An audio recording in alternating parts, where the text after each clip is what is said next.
This video is proudly sponsored by Gamersgate. Download games anytime, anywhere. Visit Gamersgate.com.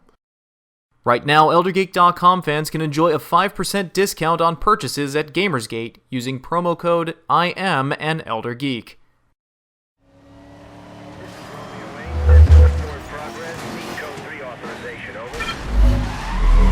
Copy that. Duty is authorizing a code 3 pursuit. Keep me advised of your location, over.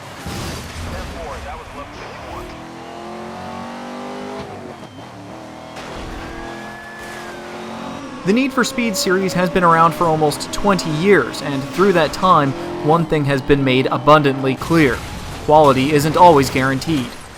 Criterion Games, the famed makers of the Burnout series and more recently Need for Speed Hot Pursuit, have taken over the wheel of the Need for Speed franchise. In Most Wanted, Criterion seems to have found the opportunity to inject a fair bit of their last Burnout game, Burnout Paradise. Is Need for Speed still its own game, or better yet, is it any good? Need for Speed Most Wanted takes place in a city called Fairhaven, the largest city yet in the Need for Speed franchise. Fairhaven is filled to the brim with smashable billboards, immense jumps, car unlocks, and secret areas, providing excellent opportunities for exploration. The main goal of the game, however, is to reach the #1 spot of the police Most Wanted list.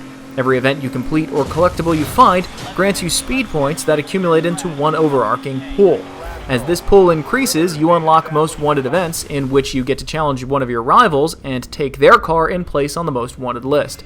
Thankfully, there is no story, and with it, no bad writing needlessly shoehorned into a game that doesn't need it. Unlike Burnout Paradise, events in Most Wanted are sectioned off for the different available cars. Each car has 5 events that reward players with vehicle upgrades like nitrous, body kits, and more. It's nice to have some customization options, but the system isn't nearly as deep as the one found in the original Most Wanted. After you've won the gold in each event of any given car, you'll have to switch to another one if you want to keep the speed points flowing. Disappointingly, there are only 3 different event types available.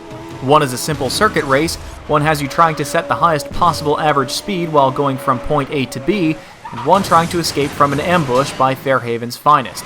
While we wouldn't expect to see the return of Burnout staples such as Crash Mode, some more variety would have gone a long way. There are no drift, drag racing, or even takedown events. The autolog makes a return appearance, of course, and with it, all the bells and whistles we've come to expect from the service. As you fly through billboards or speed cameras, your distance or speed will be recorded and uploaded to autolog for all your friends to see. Trying to beat your friend's score on a billboard by driving through a giant picture of him is immensely satisfying, and when you get a good back and forth going, it can be downright addictive. The cars themselves are a joy to drive. This game is an arcade racer. You won't feel like you're fighting with torque, bad suspension, or poor weight distribution. All the cars handle in a loose and fun way, allowing you to easily drift through corners or dodge traffic at incredible speeds. While you will, at some point, want to pay attention to how much your car weighs, whether or not it has a roll cage, and what tires you are using, this isn't in any way a requirement to enjoy everything the game has to offer. Of course, seeking to thwart you at every turn is the Fairhaven City Police Department. Should you be speeding or driving erratically, they're sure to take notice. Most of the time, it's easy to outrun them, as they'll barely have time to react before you've put a considerable amount of space between the two of you. Every once in a while, you'll encounter a race in which they are scripted to appear. During such a race, they're hardly ever a problem, but once you complete the race, win or lose, they'll be hot on your tail with significant tenacity. The more heat you gain, the more cars, spike strips, and roadblocks the police will throw at you. Early on, it's easy to avoid being caught, but it is extremely challenging to unhinge yourself from their incessant hooks once the heat meter rises high enough. Sometimes this becomes a real annoyance when you just want to start the next race, but can't because the cops refuse to leave you alone. The multiplayer is a whole different story. In addition to the events found in the single player, now enhanced by human opponents, there are several new challenges thrown into the mix. While the pool of speed points is shared between the multi and single player, the unlocks aren't. In the single player, you unlock cars simply by finding them around in the city, but in multiplayer, cars are unlocked as you gain speed points. The speed wall keeps track of all the points you earn in each multiplayer event. Some events will have you competing to get the longest continuous drift in a cramped area, Others are co-op events where the whole team has to park in difficult positions for a set amount of time, usually on top of a building. And of course, there is the obligatory race and takedown challenges. We can easily say that the multiplayer was where we had the most fun.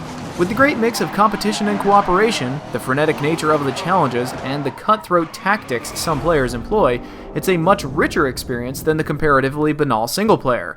The removal of the annoying man in blue doesn't hurt either. 2 years ago, Criterion made it clear that they knew how to get the right feeling of high-speed racing with Need for Speed: Hot Pursuit. That definitely hasn't changed in Most Wanted. It's all about the little touches. As you approach 100 kilometers an hour, the back spoiler of certain cars will majestically rise. Brake even higher speeds and the screen will start to slightly shake, while passing light posts will become a blur. Driving through tunnels amplify the engine sound of your car, but exiting the tunnel will cause the screen to oversaturate with light as the sun pierces through your windshield. On consoles, the game suffers from an uneven frame rate and low textures, but for the most part, it's still a very enjoyable ride. The licensed in-game music is a fairly varied mix of house, dubstep, alternative, and punk rock. Disappointingly, there's almost nothing for metal, rock, electronica, or pop fans, but the songs that are in there are definitely ones we would qualify as good driving music.